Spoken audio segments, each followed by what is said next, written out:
Muy buenos días, hermanos. Damos gracias al Señor que nos permite estar en su casa,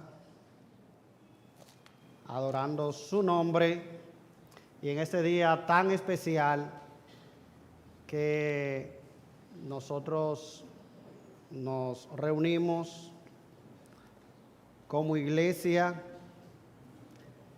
para siempre adorar a nuestro Señor.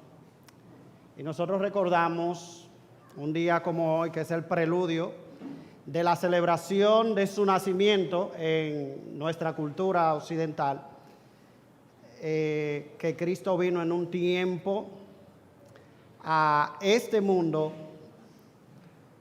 Dios se hizo hombre, nació como un bebé, y eso es lo que estamos recordando, que Dios entró a nuestra historia y se hizo como uno de nosotros para ir a la cruz.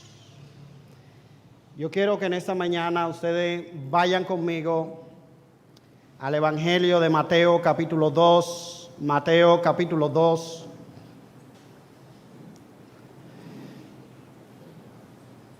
Evangelio de Mateo capítulo 2.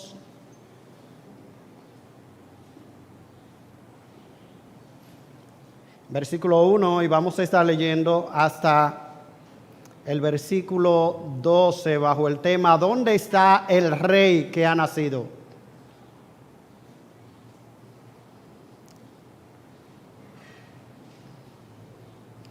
Después de nacer Jesús en Belén de Judea, en tiempos del rey Herodes, he aquí unos magos del oriente llegaron a Jerusalén diciendo: ¿dónde está el rey de los judíos que ha nacido? Porque vimos su estrella en el oriente y hemos venido a adorarle. Cuando lo oyó el rey Herodes, se turbó y toda Jerusalén con él. Entonces, reuniendo a todos los principales sacerdotes y escribas del pueblo, indagó de ellos dónde había de nacer el Cristo. Y ellos le dijeron: en Belén de Judea, porque así está escrito por el profeta: y tú, Belén, tierra de Judá, de ningún modo eres la más pequeña entre los príncipes de Judá, porque de ti saldrá un gobernante que pastoreará a mi pueblo Israel. Entonces Herodes llamó a los magos en secreto y se cercioró con ellos del tiempo en que había de aparecer la estrella, aparecido la estrella. Y enviándolos a Belén, dijo: id y buscad con diligencia al niño, y cuando le encontréis, avisadme para que yo también vaya y le adore. Y habiendo oído al rey,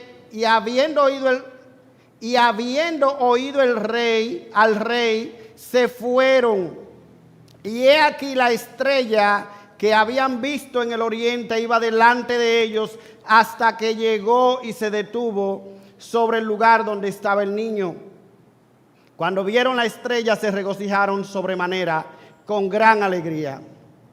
Y entrando en la casa, vieron al niño con su madre María, y postrándose le adoraron.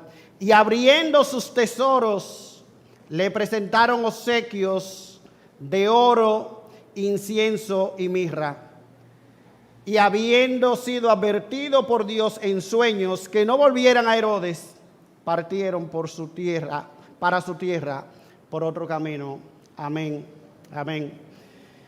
Padre, nosotros nos acercamos una vez más a tu palabra con nuestro sentido de debilidad, de insuficiencia,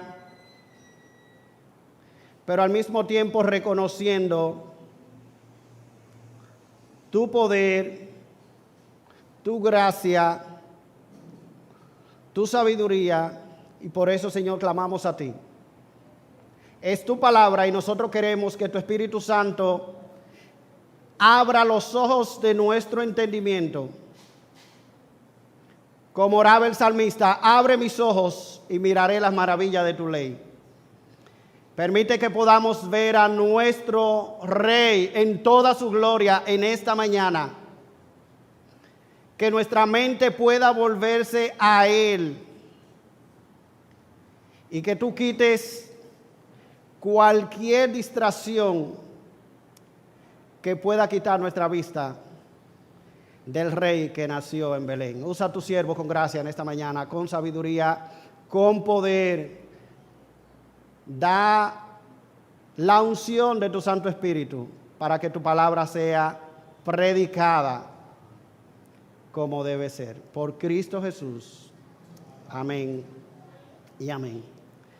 En nuestra cultura moderna, cuando nosotros queremos, mis hermanos, contratar a una persona, normalmente le pedimos un currículum, y en su currículum nosotros buscamos su experiencia laboral, vemos sus títulos, nosotros buscamos también cuáles son sus logros, y ahí podemos tener información suficiente para tomar una decisión si contratamos o no a esa persona.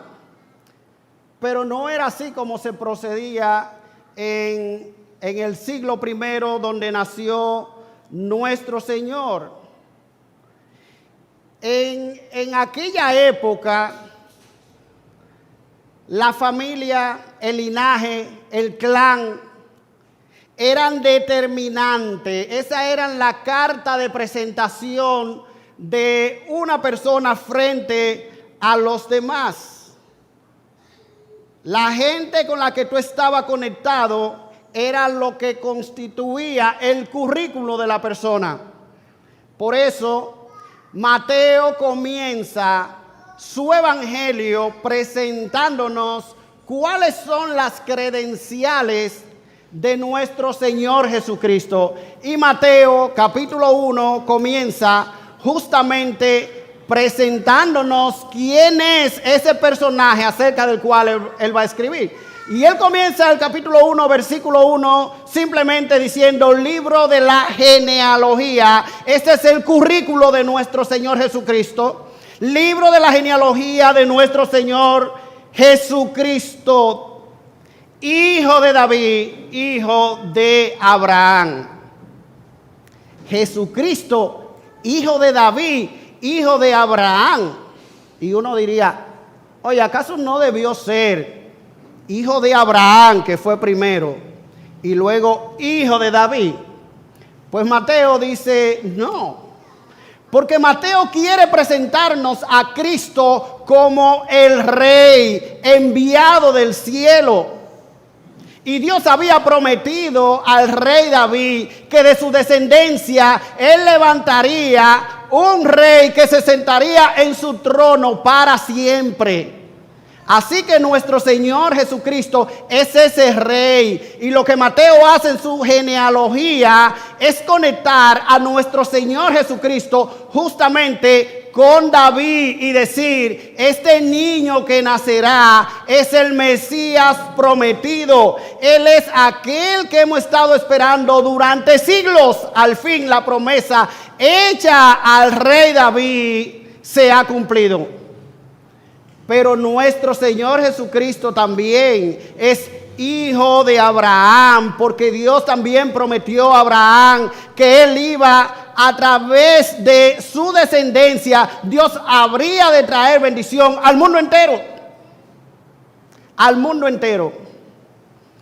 ¿Y cómo nacería ese niño rey? ¿Cómo habría de venir al mundo?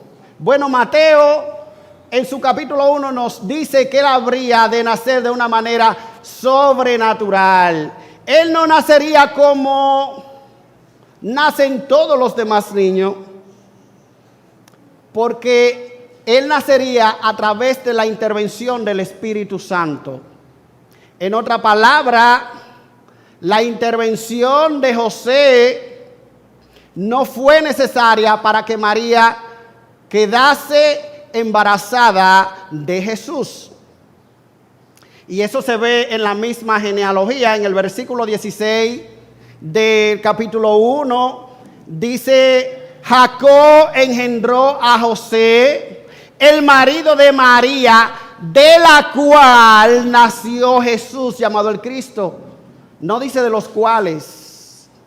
Mateo quiere enfatizar que físicamente Jesús nació de María sin la intervención de José. Pero luego, más adelante en su evangelio, Mateo comienza hablándonos de una revelación o de una aparición que tuvo José de un ángel. Y el ángel le dice a José de la manera siguiente. Le dice, le pondrá por nombre Jesús. He aquí, la Virgen concebirá y dará a luz un hijo. Versículo 23, y le pondrá por nombre Emanuel. Otra vez. En el versículo 21 le pondrá por nombre Jesús. En el versículo 23 le pondrá por nombre Emanuel, que significa Dios con nosotros. Así que las cualidades extraordinarias de este niño que ha de nacer son impresionantes. Son impresionantes. Él no será un niño común. En aquella época, en aquella cultura patriarcal, el padre tenía el derecho absoluto de elegir el nombre de su hijo. Tenía todos los derechos sobre sus hijos y ponerle nombre era una señal de control sobre la familia. Pero desde antes de nacer este niño, Dios quería dejarle claro a José que él no sería el dueño de este niño, sino al contrario. Este niño sería su dueño, sería su amo, sería su Señor. Y es interesante, mis hermanos, lo que hace Mateo cada vez que nos presenta a Jesús con sus padres. Siempre se menciona al niño de primero, porque Él quiere que nosotros entendamos que la figura principal, que quien tiene la primacía, que quien tiene el primer lugar es Cristo. Y es por eso que constantemente en el capítulo 2 se nos menciona, cuando se menciona a la familia, ahí tenemos al niño en primer lugar. Mire, por ejemplo, en el versículo 11, dice, y entrando en la casa, vieron al niño con su madre María. Versículo 13, después de haberse marchado ellos, un ángel del Señor se le apareció a José en sueño diciéndole, levántate, toma al niño y a su madre. No toma a la madre y al niño, toma al niño y a su madre. Y el versículo 14, y levantándose tomó de noche al niño y a la madre. Versículo 20, levántate, toma al niño y a su madre. De modo, mis hermanos, versículo 21 también, levantándose tomó al niño y a su madre. Este niño que habría de nacer es un niño rey. Él es aquel que todos deben adorar. Él es aquel que debe recibir pleitesía del mundo entero como rey, como rey. Y luego que Mateo nos presenta a Cristo en el capítulo 1 como el rey que ha de nacer, luego comienza a presentarnos cómo la gente reacciona, cómo la gente reaccionó ante el nacimiento de ese rey. Y eso es lo que yo quiero, mis hermanos, que en esta mañana nosotros centremos nuestra atención. Yo quiero que nosotros veamos en este pasaje 3 maneras en cómo nosotros podemos responder al rey que nació en Belén. 3 maneras distintas en cómo nosotros los seres humanos podemos responder a ese rey que nació en Belén. Y vamos a estar centrándonos básicamente en 3 grupos de personas que aparecen aquí en este capítulo 2. Tenemos al rey Herodes por un lado, tenemos a los sacerdotes y a los escribas por el otro lado. Y en último lugar vamos a estar viendo la reacción de los sabios o de los magos, como aparece. Ante la realidad de la venida de nuestro Señor a este mundo, ante la realidad del nacimiento del Rey de Israel, ¿cómo podemos nosotros reaccionar? ¿Cómo reaccionó el mundo ante su venida? En primer lugar, mis hermanos, con hostilidad. Con hostilidad. El texto comienza diciéndonos que Jesús nació en Belén de Judea en tiempo del rey Herodes. En tiempo del rey Herodes. Cuando Herodes se entera de que ha nacido un rey, vamos a ver más adelante, él quiere deshacerse de este rey. Herodes es conocido en la historia como Herodes el Grande. Él fue rey sobre Israel unos 40 años y era un rey que le encantaba el poder. Él imponía increíbles impuestos, mis hermanos, al pueblo, y le molestaba el hecho de que muchos judíos lo consideraban a él un usurpador del trono, y él sospechaba de todos a su alrededor. En sus últimos años, este rey se volvió tan cruel, tuvo tantos arrebatos de ira, que en uno de esos arrebatos mató a su esposa Marianne y a su hermano, mató a 3 de sus hijos y también mató a su suegra, a la esposa de Marianne. Él tuvo unas 10 esposas y sospechaba de algunos de sus hijos, y de cualquiera que él sospechaba, lo eliminaba. Y tan proverbial era la atrocidad de Herodes, tan proverbial era su crueldad, que el emperador Augusto César llegó a decir que era más seguro ser el cerdo de Herodes que ser su hijo. Y usted sabe que el cerdo, de que se lo van a comer, se lo van a comer. Lo van a matar en algún momento. Entonces, era un hombre cruel. Un erudito del Nuevo Testamento llamado E.T. Robertson decía que Herodes era un gran pervertido. Era un hombre que estaba dispuesto a cualquier cosa con tal de mantener su reino.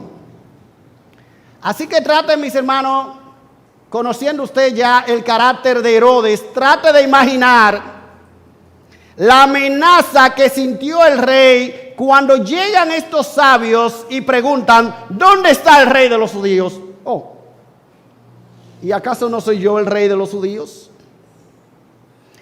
Y mire que la pregunta de estos sabios no es ¿dónde está el que ha nacido para ser rey de los judíos? No. La pregunta es, la que ellos están haciendo es: ¿dónde está el nacido rey de los judíos? Lo que ellos están destacando es que desde su nacimiento este niño tiene una posición real. Él tiene una posición de rey que se le ha concedido por nacimiento. Esto él no lo tendrá después. No, él nació siendo rey. Así que Herodes se turba, porque Herodes no era un judío natural. Él no era un judío natural, él era idumeo. O sea, él era de la tierra de Edom. Y los edomitas, durante la cautividad babilónica, se habían asentado en la parte sur de Judá. Y fue un gobernante judío llamado Juan Hircano que los obligó a ellos a circuncidarse y a volverse judíos. O sea, ellos eran prosélitos judíos, pero Herodes nunca tuvo una mentalidad judía y nunca tampoco fue una persona que profesó el judaísmo. Se decía de él que su religiosidad era tan profunda como su epidermis. O sea, no fue un hombre identificado con los valores del judaísmo. Se dice incluso de él que se jactaba de ser un hombre que amaba la cultura helénica, la cultura griega, no la cultura judía. Así que se trataba de un hombre que no era un judío natural. Y cuando ahora dicen que ha nacido un rey, que por nacimiento tiene derecho al trono, esto tambaleó los cimientos del corazón de Herodes. Así era Herodes, mis hermanos. Él no permitiría que ningún nuevo rey amenazara su trono. Y por eso él estaba dispuesto a deshacerse del niño que había nacido. Y si tenía que eliminar a todos los niños de Belén, él lo iba a hacer. Porque él era un hombre que no admitía competencia ni rivalidad. Él no admitía que nadie pudiera disputarle el trono. Y es por eso que él se toma la molestia de manera personal de indagar con diligencia y con disimulo el lugar del nacimiento del niño. ¿Para qué? Para eliminar la amenaza. Para eliminar la amenaza. Así fueron las reacciones al nacimiento del rey que vino del cielo a este mundo para acabar con el problema del pecado, para acabar con la esclavitud del pecado. ¿Cómo reaccionaron las personas en aquella oportunidad y cómo reaccionan hoy? Con hostilidad. Con hostilidad.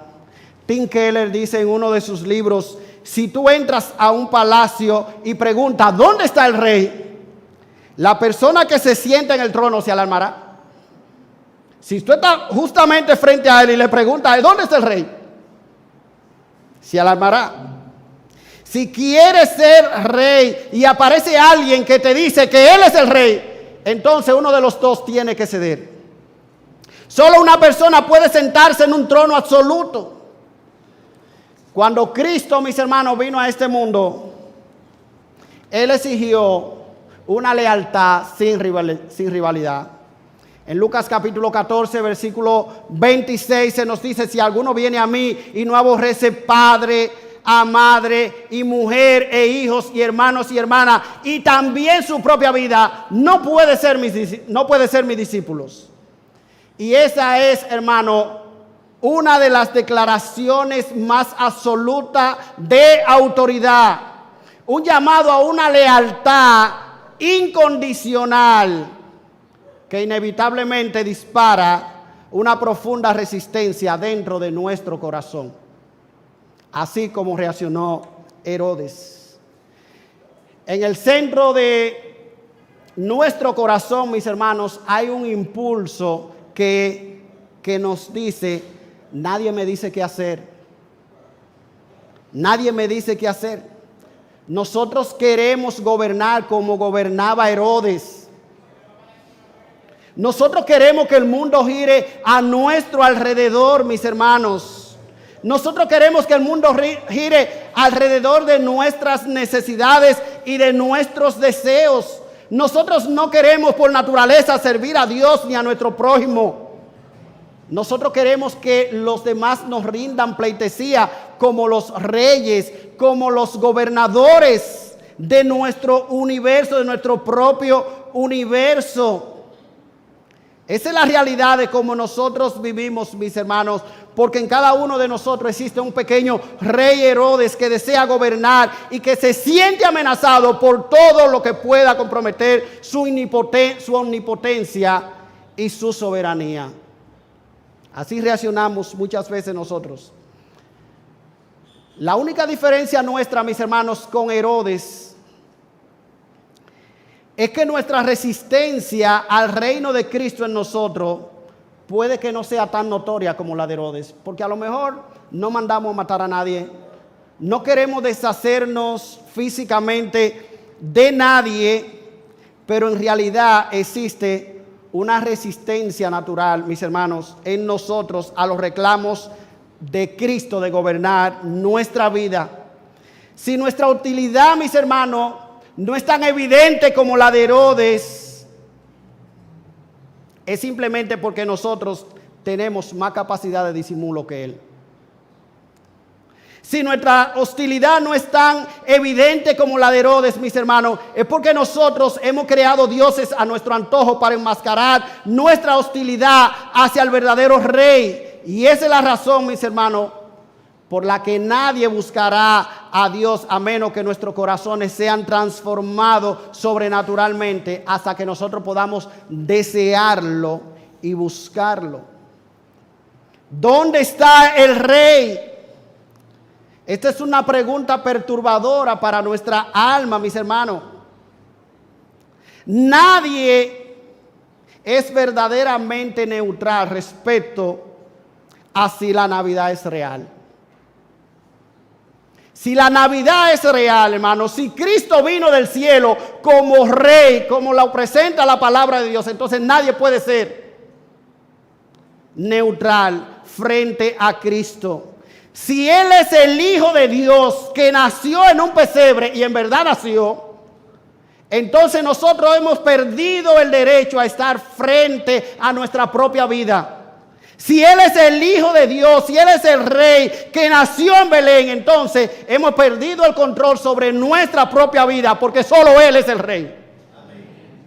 No nosotros.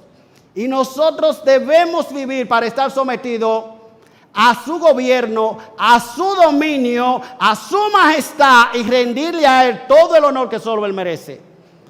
Si Cristo vino, mis hermanos, y en verdad vino como lo revela la palabra de Dios, entonces nuestro reino acabó. Entonces nuestra autoridad acabó. Entonces nuestro reinado está destruido y solo queda el reino de Él. Solo queda el reino de Él. Así que nosotros podemos reaccionar ante este rey que nació en Belén. Podemos reaccionar con hostilidad. Podemos poner resistencia en nuestro corazón y decir, no es que la demanda del Evangelio, la demanda de Cristo son demasiado fuertes para mí. Yo no estoy dispuesto a someterme. Y aún, hermano, dentro de una iglesia, nosotros podemos reaccionar de una manera hostil a nuestro Salvador, a nuestro Rey que nació en Belén. Pero no solamente la hostilidad, también hay una forma un poco más pasiva de reaccionar ante la venida del Rey que nació en Belén. Y es la indiferencia, es la apatía. Y yo quiero que usted vaya conmigo al versículo 3 de Mateo capítulo 2.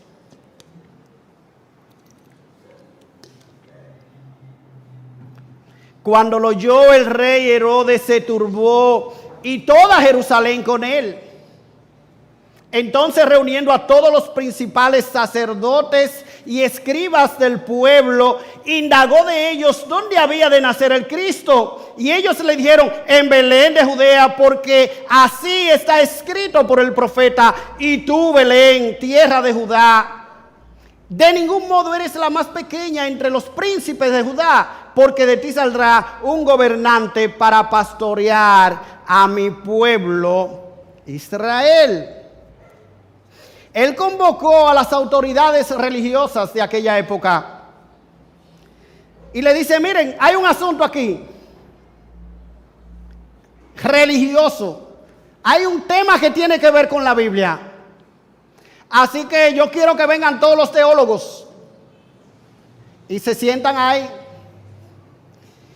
Y cuando lo llama, ellos le dan la respuesta, mis hermanos, y le dicen, mira, esto es sencillo. Él habrá de nacer en Belén de Judea. Eso es lo que está profetizado en la palabra de Dios. Y le dan la respuesta y se van. Es interesante, mis hermanos, que este rumor de que había nacido un nuevo rey, eso estaba regado por todo el pueblo. Estaba cundida la noticia por todo el pueblo, porque el texto dice, el versículo 3, que cuando lo oyó el rey, todo el pueblo se turbó junto con él. Y el pueblo no se turbó porque dijo, ay, está amenazado nuestro rey. No, es que el pueblo sabía que Herodes era una persona que reaccionaba de una manera muy violenta. Y la gente lo que se imaginaba, y qué crueldad, y qué otra cosa puede hacer este hombre. Se va a armar una revolución aquí. Y el pueblo se conmovió. Pero no porque el pueblo estaba preocupado porque a Herodes le pudiera pasar algo. Pero los principales sacerdotes, los escribas, ellos no estaban ajenos a esa noticia de que había nacido el rey, de que había nacido el Mesías. Ellos no eran ajenos. No, mis hermanos, estos líderes religiosos podían citar las profecías referentes al nacimiento del Mesías, podían hacerlo incluso de memoria. Sabían que era en Belén, sabían que sería un gobernante que apacentaría a la nación de Israel, como dice en el versículo 6, porque de ti saldrá un gobernante que pastoreará a mi pueblo Israel. Y es impresionante, mis hermanos, la precisión con que los escribas de la época resuelven con las escrituras la pregunta de Herodes. Rápido. Todo estaba claro para ellos en la Biblia. No había duda.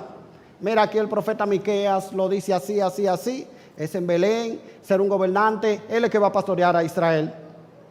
Con una frialdad terrible. Ellos tenían las escrituras, mis hermanos, que le permitía reconocer que el Mesías había venido y ellos pudieron acudir a adorarle con los magos. Ustedes tuvieron esa revelación de que el Mesías nació y que nació aquí en Belén. Hermano, estamos hablando a tan solo 8 kilómetros de donde ellos estaban. Cerquitica, como de aquí a los Alcarrizos. Pero usted sabe qué, esa gente no se interesó en ir a ver.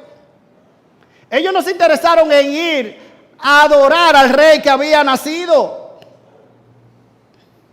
No, mis hermanos, porque ellos tenían las escrituras para resolverle problemas a otros. Tenemos aquí un problema. ¿Dónde? En Belén de Judea. ¿Y qué lo profetizó Miqueas? Y así todos los profetas dicen que fue esto. Mira aquí todos los detalles. Pero para ellos, ella adora al Mesías. No, hombre, no. Mientras estos sabios que vienen de Oriente están expectantes, están anhelantes, están deseosos de ver al Mesías, a ese rey que ha nacido, estos hombres lucen indiferentes, lucen fríos, lucen secos. No hay ningún motivo de adoración en su corazón, ni de alabanza, ni de alegría. No, mis hermanos. Y esa misma indiferencia que ellos manifestaron ante el nacimiento de Cristo, luego fue acentuándose cuando entró el nacimiento de Cristo. Y ustedes ven que ellos se convirtieron en sus perseguidores. Ellos rechazaron a Cristo de una manera más enconizada todavía cuando Cristo comenzó su ministerio. Ellos eran sus enemigos más acérrimos. Una apatía, una indiferencia. Ha nacido el rey, ha nacido en tus narices. Pero no, eso no me mueve a ir a adorarle. Tienen las escrituras que le permiten ver al Mesías, sí, nacería en Belén. Es un descendiente del rey. ¿Y de quién fue que nació? El hijo de José, el hijo de María. ¿Y quiénes son esa gente? Déjame ver. Pero ellos son descendientes de David. Pero puede ser. Vamos para allá. No, mis hermanos. Lo más triste de todo esto, mis hermanos, es cómo uno puede ver que a veces la religión nosotros podemos usarla para no someternos a Cristo. Y nosotros podemos quedarnos solamente en la letra de la religión. Y tú puedes leer la Biblia todos los días y tú no ver la hermosura de Cristo. Tú no ver la gloria de Cristo, tú no ser conmovido y empujado a través de las escrituras a adorar a tu Señor y quedarte tan indiferente y quedarte tan apático como estos escribas y estos fariseos. Si es en Belén de Judea, si él será un gobernante, si él es el hijo de José, de María, ellos son descendientes de David. ¿Y cuántas otras informaciones esta gente tenían? Expertos en la ley, pero un corazón que no adoraba. Un corazón que no adoraba. Ahora, hermano, una de las cosas más serias con este asunto de la apatía hacia Cristo es que la apatía presente es un asunto muy serio, porque puede conducirte a un rechazo de Cristo más profundo en el mañana. No mires la apatía que hay en tu corazón hacia Cristo, hacia las cosas de Dios ahora, como algo que eso va a pasar. Sí, este desgano que yo tengo por las cosas del Señor, eso, yo sé que eso va a pasar. Hermano, tómate eso como algo muy serio. Porque estos hombres que se quedan indiferentes ante el nacimiento del rey, ante el nacimiento del Mesías, ante todas las señales y todo el rumor y todo el estruendo que había en toda la ciudad, cómo se comentaba de la aparición de los ángeles a unos pastores y cuántas cosas habían sucedido. Y esta gente no fueron movidos a adorarle, no fueron movidos a ir a buscar al Cristo, al Mesías. Al contrario, cuando pasó el tiempo, ellos se fueron endureciendo más, se volvieron más apáticos, se volvieron más indiferentes. Y es probable lo que esté pasando en tu corazón, hermano. Tú has dejado que la apatía y la indiferencia se aniden en tu corazón. ¿Y sabe qué? Esa apatía y esa indiferencia hacia Cristo se va engrosando. Y tú vas creando un rechazo que repele cualquier acto sincero de adoración y de servicio a nuestro Señor. Así que la pregunta de estos sabios es: ¿dónde está el rey que ha nacido? Él es rey para ti. Él es aquel que mueve tu vida. Él es aquel que cuando tú te levantas cada día, tú tienes deseo de conocerle, tú tienes deseo de adorarle, tú tienes deseo de servirle como tu rey, como tu Señor, de vivir solamente para Él. Mis hermanos, pidámosle a Dios que quite la apatía y la indiferencia para que nos permita ver la belleza de nuestro Rey. Es por eso que muchas veces, mis hermanos, Cristo no es apreciado. Tú no puedes ver su belleza, tú no puedes ver su gloria, por la apatía que hay en tu corazón. Tú lo lees en la palabra de Dios, como lo leían estas personas, pero tú no eres cautivado por su belleza y por su gloria. Oh hermanos, que nosotros seamos sacudidos de nuestro letargo espiritual y acudamos a Cristo con una visión renovada de su persona y de su gloria. Porque podemos reaccionar, mis hermanos, también de manera indiferente. Y todas estas celebraciones y todas estas cosas que nosotros vemos en nuestro mundo occidental, de la celebración de la Navidad, pueden pasar para ti como una fecha más. Y no llevarte a una reflexión seria de que Cristo irrumpió en la historia humana y que el Hijo de Dios dejó su gloria, su trono de gloria, y vino y nació en este mundo como un bebé. Y creció,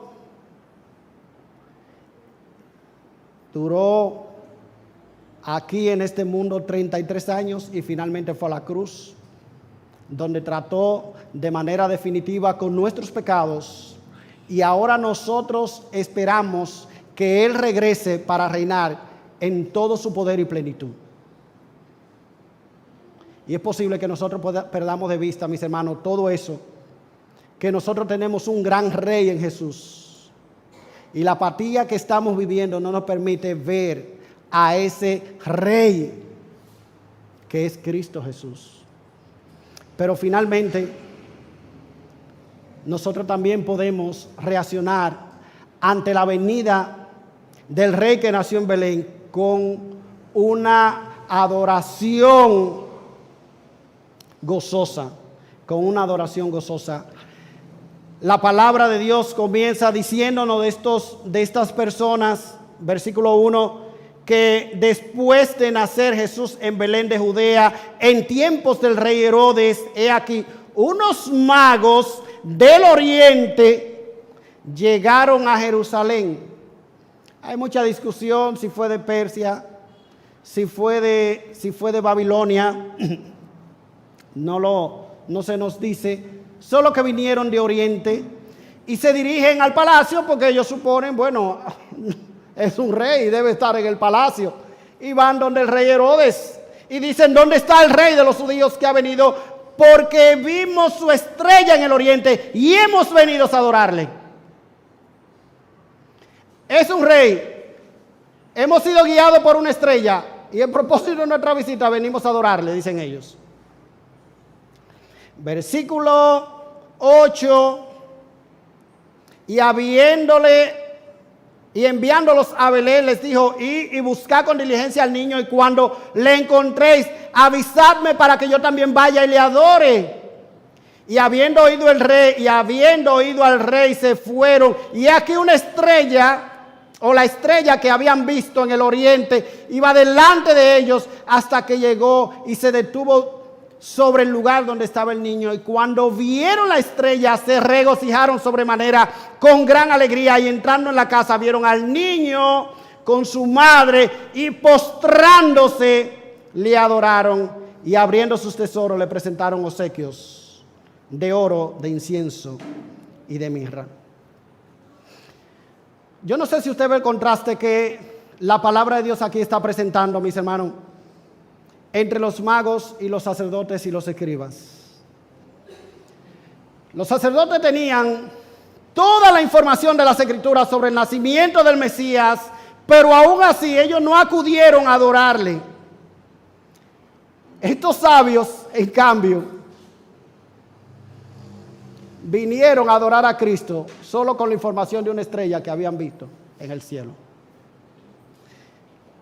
Pero a pesar de la apatía de los líderes religiosos, a pesar de la hostilidad de Herodes, los cuales tenían las Escrituras para informarse sobre el nacimiento de Cristo, estos hombres no se desanimaron, sino que con entusiasmo ellos acudieron a adorar al Mesías. Y lo hicieron con gozo. Dice que cuando esa estrella apareció de nuevo, ellos se regocijaron con grande gozo, dice el versículo 10. Pero fíjense el enfoque que ellos tienen en cuanto a su adoración. Allí está María y allí está el niño. Pero el texto lo que está resaltando que cuando ellos llegaron a la casa, vieron al niño. Es a ese niño que nosotros venimos a adorar. Ese es el rey que ha nacido. Él es el objeto de nuestra adoración. Es por él que lo hemos dejado todo y hemos venido hasta aquí. Es por él que hemos caminado durante meses en una caravana. Es por él que hemos dejado nuestras casas, hemos dejado nuestra comodidad, lo hemos dejado todo. Es a él a quien le traemos presente. Él es el objeto de nuestra adoración.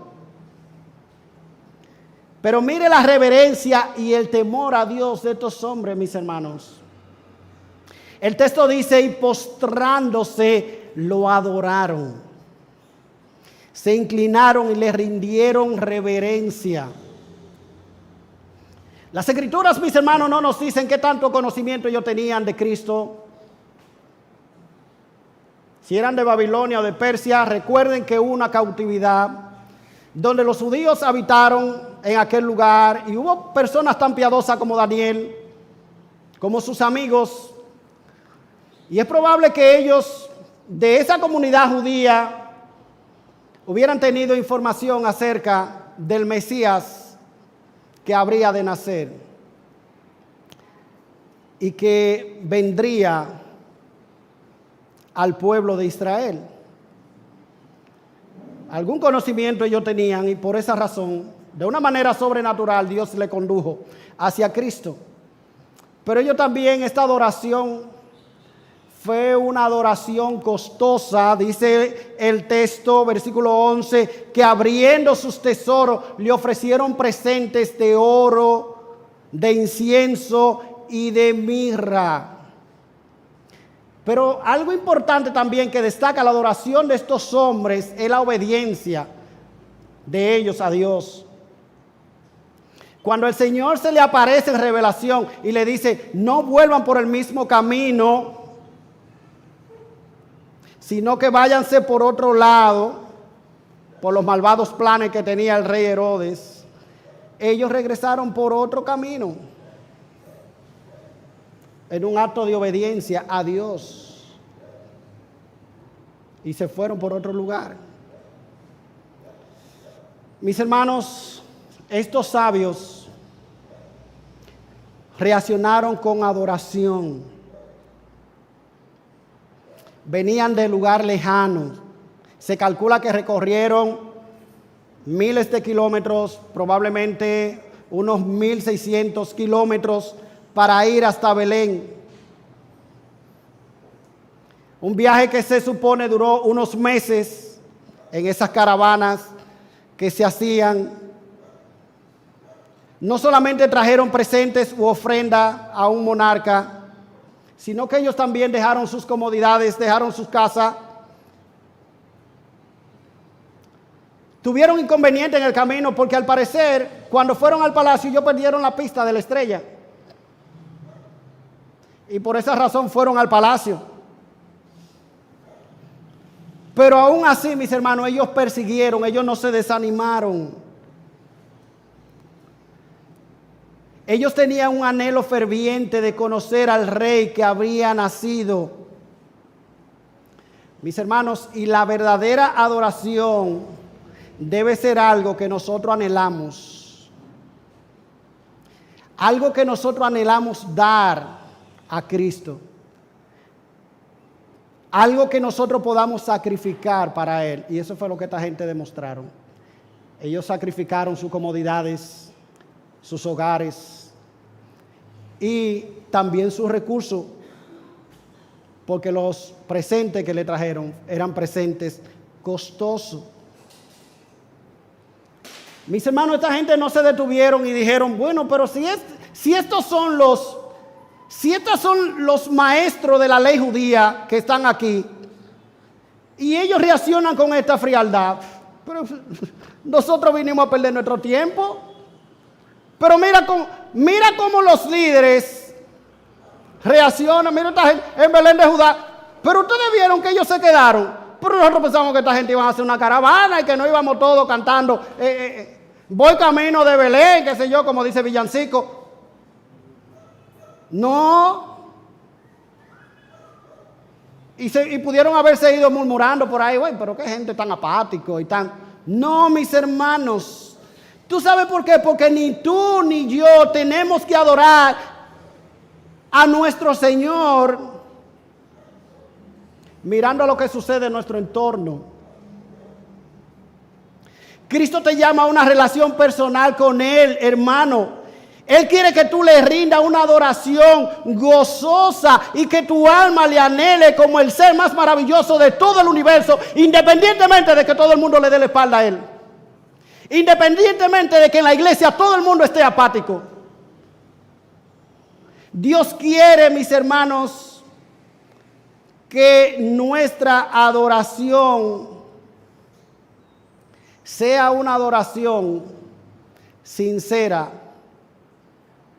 que no esté poniendo obstáculos para venir a Cristo, para venir a acercarse a Cristo. Pero lamentablemente esta adoración, mis hermanos, muchas veces es estorbada porque tú vives mirando a tu entorno. Tú vienes a la iglesia y no puedes concentrarte en la adoración al Señor. Muchas veces no lo adoras como debe adorarlo, porque tú estás pensando en algo que dijo un líder de la iglesia que te ofendió. Tú estás pensando en una hermana de la iglesia que no te saludó. Tú estás pensando en alguien de la iglesia a quien tú no le caes bien. Tú estás pensando en un problema que tiene en tu casa y dificultades. Y todas esas cosas a veces estorban nuestra adoración. Y estos magos tenían razones más que suficientes, mis hermanos, como para desanimarse después de un camino tan largo. Cuando llegan a Jerusalén y ven toda esta apatía y ven toda esta indiferencia. Y eso que yo, por la gracia de Dios, ellos no sabían que Herodes lo que quería era matar niños. Pero aún así ellos no se detuvieron, mis hermanos. Y ellos fueron a adorar al rey que había nacido.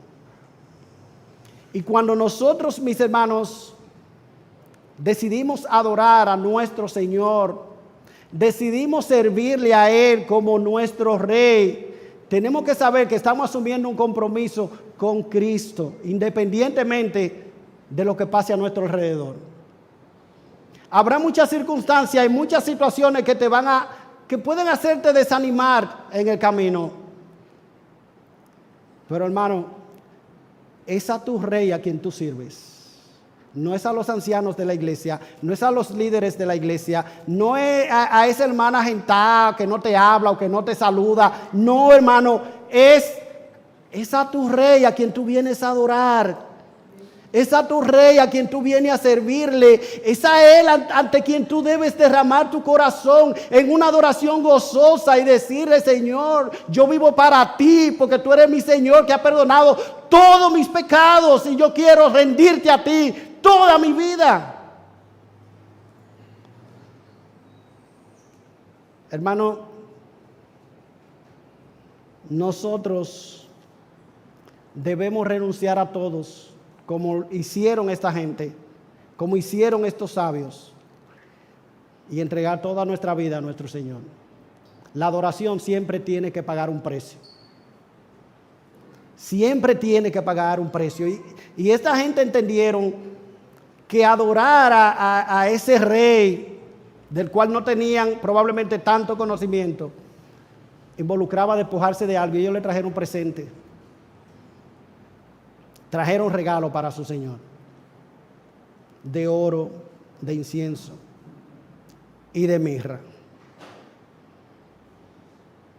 ¿Qué estamos dando para nuestro Señor, hermano? ¿Qué estamos sacrificando para Él? Venimos quejándonos porque a lo mejor en vez de estar en nuestra casa preparando y pensando en la cena de la noche, tenemos que estar en la iglesia.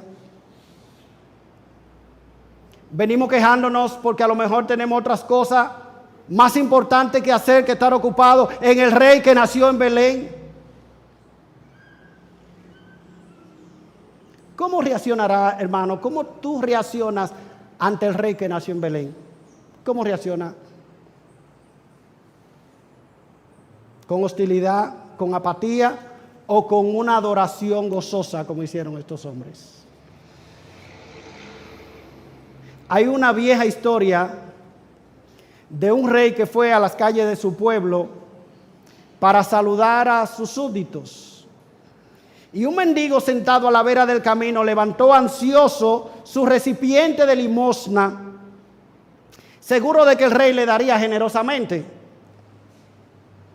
Pero para su asombro, el rey, en cambio, le pidió al mendigo que él le diera algo.